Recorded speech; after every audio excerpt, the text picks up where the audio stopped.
Dementia एक दिमागी बीमारी है जो भारत में बड़ी तेजी से फैल रही है।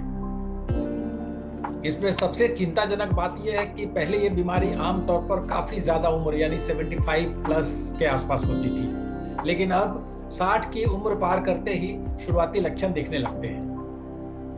कम उम्र में ये बीमारी होने लगी है और तभी से इसका रिस्क बढ़ जाता है। एक स्टडी में बताया गया है कि हमारे देश में इस समय करीब 1 करोड़ लोग डिमेंशिया के शिकार हैं। 1 करोड़, समझ सकते हैं कि ये कितना चिंताजनक बात है। इनमें से 8% जो लोग हैं वो 60 प्लस वाले हैं। एक और चौंकाने वाली बात यह है कि शहर की अपेक्षा गांव में ये बीमारी ज्यादा फैल रही है। इसकी सबसे बड़ी वजह जागरूकता का अभाव है। लोग डिमेंशिया के शुरुआती लक्षणों को समझ नहीं पाते, इसलिए उन्हें नजरअंदाज कर देते हैं। आज हम बताएंगे डिमेंशिया के वो 8 लक्षण जिन्हें कभी नजरअंदाज नहीं करना चाहिए। वो लक्षण दिखे तो सतर्क हो जाना चाहिए, क्योंकि एक बार डिमेंशिया का शिकार हो जाने के बाद कंप्लीट और परमानेंट क्योर बहुत मुश्किल होता है। इस मुद्दे पर हम मैक्स अस्पताल के जानी मानी साइकियाट्रिस्ट की राय भी सुनाएंगे, लेकिन पहले जानते हैं उन लक्षणों के बारे में जिन पर समय रहते ध्यान देने से डिमेंशिया के रिस्क को कम किया जा सकता है। पहला और सबसे महत्वपूर्ण लक्षण है भूलना। शुरू में तो छोटी छोटी बातें भूलते हैं, पर धीरे धीरे ये बढ़ता जाता है। पुरानी बातें याद रहती है, पर रिसेंट इवेंट्स या सूचना भूल जाते हैं। किसी से मिलने का अपॉइंटमेंट हो या घर में कोई सामान रखकर कहीं भूल जाते हैं। कई बार तो किसी जानकार से मिलते हैं तो उनका नाम याद नहीं रहता। कई बार लगता है कि हम इनसे कहीं मिले हैं और हम इनको जानते हैं, पर नाम याद नहीं रहता है। समय, तारीख या जगह याद ना रहना, और कई बार बात करते समय सही शब्द भूल जाना। हम सोचने लगते हैं इस सही शब्द का इस्तेमाल नहीं करता।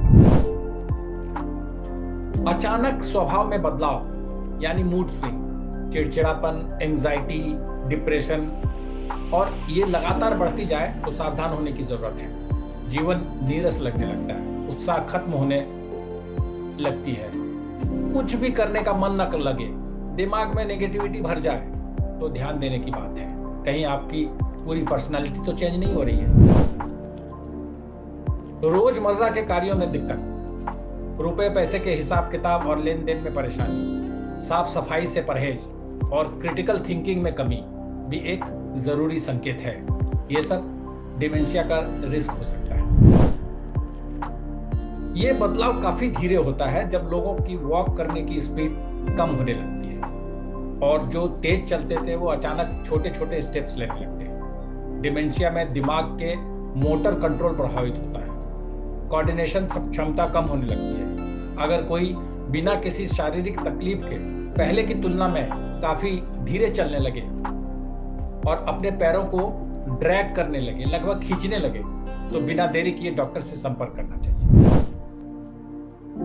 अगर किसी में डिमेंशिया की शुरुआत हो चुकी है तो उन्हें मानसिक संतुलन में परेशानी हो सकती है, खासकर चलते समय। कई बार उन्हें लगता है कि वो गिर सकते हैं, और अगर उम्र ज्यादा है तो गिरने का खतरा भी बढ़ जाता है, जिससे वो चोटिल हो सकते हैं। काफी लोगों में ये लक्षण देखा जा सकता है कि चलते चलते वे अचानक रुक जाते हैं बिना किसी वजह के। इसे सडन स्टॉपिंग ऑफ मूवमेंट या फ्रीजिंग भी कहते हैं। कई बार ऐसा तब होता है जब सामने कोई ऑब्स्ट्रक्शन दिखे, तंग गलियों में या रोड क्रॉस करते समय इसके चांसेस ज्यादा हैं, जो खतरनाक हो सकते हैं।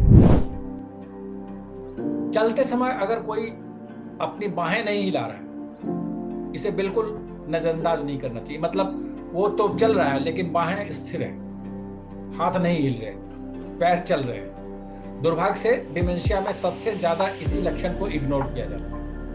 ये भी ब्रेन के मोटर कंट्रोल से जुड़ा है। एक स्वस्थ व्यक्ति चलते समय हाथ और पैर तालमेल के साथ हिलाता है। डिमेंशिया में कई बार स्टेप्स भी अनइवन होते हैं। डिमेंशिया और अल्जाइमर्स पेशेंट रास्ता भूल जाते हैं।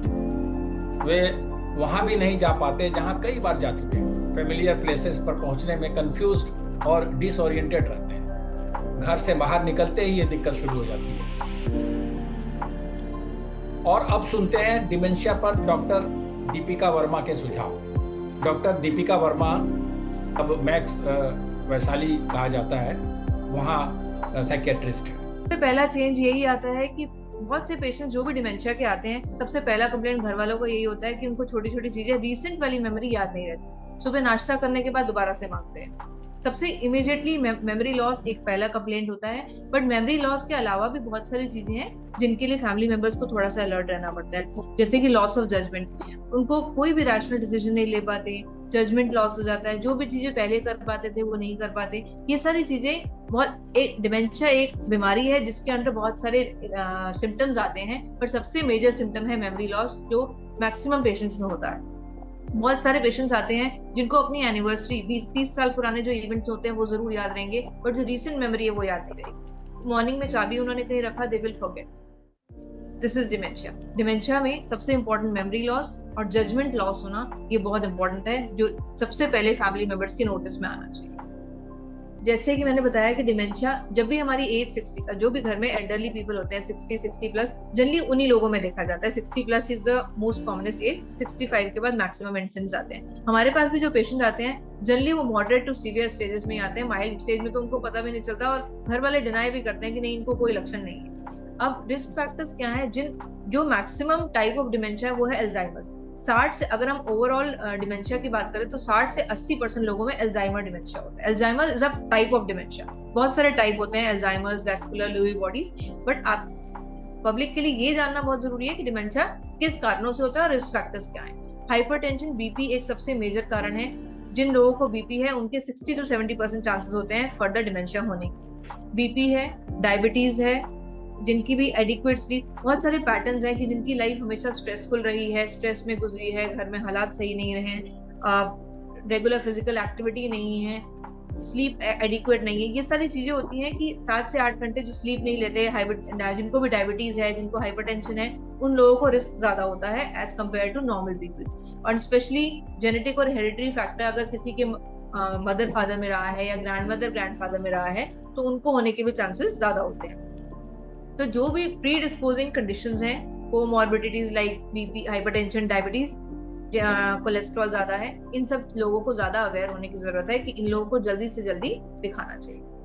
ABCD। सबसे पहला जो डिमेंशिया के पेशेंट होते हैं ना, उनकी एक्टिविटीज ऑफ डेली लिविंग, मतलब जो रोजमर्रा के काम होते हैं वो भी वो नहीं कर पाते, वो इफेक्ट होने लगते हैं। जो इंसान खुद से नहाता था, खुद से कपड़े पहनता था, खुद से, वो आप देखेंगे कि डिसऑर्गेनाइज होने लगेंगे, कपड़े भी ठीक से खुद से नहीं पहन पाएंगे, नहाने धोने में भी उनको बेसिक डेली लिविंग की एक्टिविटीज भी इफेक्ट हो जाएंगी, जिससे घर वाले बहुत सतर्क हो जाते हैं कि नहीं, देयर इज समथिंग रॉन्ग, कुछ ना कुछ गड़बड़ है। दूसरा ए हो गया activities of daily living. B is behaviour changes. जैसे मैंने आपको पहले भी बताया कि बहुत चिड़चिड़ापन, बिना बात के गुस्सा आना, बिहेवियर प्रॉब्लम्स में इतनी हद तक हो जाते हैं कि कुछ पेशेंट को डेल्यूजन और हेलुसिनेशन भी होने लगते हैं, मतलब आवाजें सुनाई देने लग, वो सीरियस स्टेजेस में आता है। बट ये सारी चेंजेस डिमेंशिया के साथ एसोसिएटेड है। कुछ लोगों को आवाजें सुनाई देने लगती हैं, चिड़चिड़ापन इतना ज्यादा हो जाता है, उनको लगता है कि मेरे सामने कोई बैठा है, अपने आप में बैठ के बात करते रहते हैं, हंसते रहते हैं। ये सारे बिहेवियर प्रॉब्लम्स हैं। ABC इज कॉग्निटिव डिक्लाइन, जो सबसे इंपॉर्टेंट है मेमोरी लॉस, जिसे हम कॉग्निटिव मेडिकल टर्म्स में बोलते हैं। Basically it is memory loss, कि छोटी छोटी चीजों को भूल जाना, forgetfulness, losing things, misplacing things, चीजों को भूलना, मिसप्लेस कर देना, ये सारा कॉग्निटिव। D इज डिसोरिएंटेशन, मतलब उनको इतनी गफलत होती है कि टाइम, प्लेस, पर्सन भी वो ठीक से नहीं पहचान पाते। अपने क्लोज रिश्तेदारों को, बेटा, बेटी, बहू, उनको भी आइडेंटिफाई करने से मना कर देते हैं। तो ये सारे अलार्मिंग साइंस हैं। ABCD is very important. ये सारे टर्म्स हैं जो आपको बहुत देखने की जरूरत है घर वालों को। अगर ऐसे चेंजेस आ रहे हैं तो डॉक्टर के पास इमीडिएटली जाइए।